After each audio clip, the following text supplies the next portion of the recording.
বিশ্বের সবচেয়ে দূষিত বায়ুর দেশের তালিকায় শীর্ষে বাংলাদেশ। আর রাজধানীগুলোর মধ্যে দিল্লির পরই এখন ঢাকার অবস্থান। আইকিউ এয়ার, এয়ার ভিজুয়াল ও গ্রিনপিসের এক যৌথ গবেষণায় এ তথ্য উঠে আসে। সরকারের সদিচ্ছা ও সাধারণ মানুষের সচেতনতা ছাড়া বায়ু দূষণ কখনোই রোধ করা সম্ভব নয় বলে মনে করছেন পরিবেশবিদরা। পরিবেশ দূষণ বাংলাদেশিদের কাছে নতুন কিছু নয়।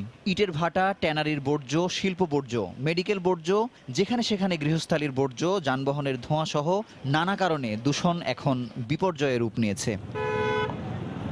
মঙ্গলবার ২০১৮ সালে বিশ্বব্যাপী দূষণের মাত্রা নিয়ে প্রতিবেদন তৈরি করে IQ air, air visual and Greenpeace নামে একটি বেসরকারি সংস্থা। গবেষণায় উঠে এসেছে বাংলাদেশের বাতাসে PM 2.5 নামে এক ধরনের সূক্ষ্ম কণার উপস্থিতির গড় মাত্রা 97.1%, যার ফলে দূষিত বায়ুর দেশের তালিকায় এখন শীর্ষে বাংলাদেশ।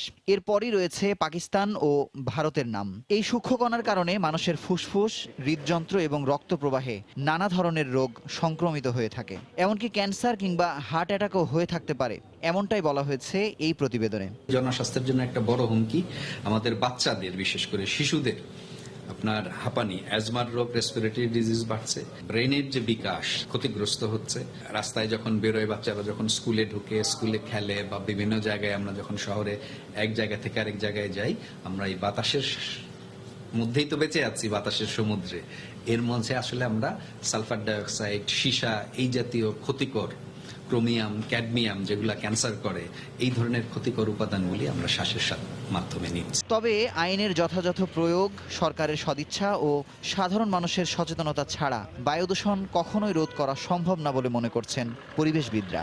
দেশের প্রচলিত আইন যদি প্রয়োগ করা হয় তাহলে আমি মনে করি যে 40% বায়ু দূষণ রোধ করা সম্ভব। ঢাকা শহরে সবুজের পরিমাণ যেই পরিমাণ কমে গেছে, আর বিপরীতে যেই পরিমাণ বায়ু দূষণের উৎসগুলো বেড়েছে, একটা ভারসাম্য আমরা অনেক আগেই হারিয়ে ফেলেছি।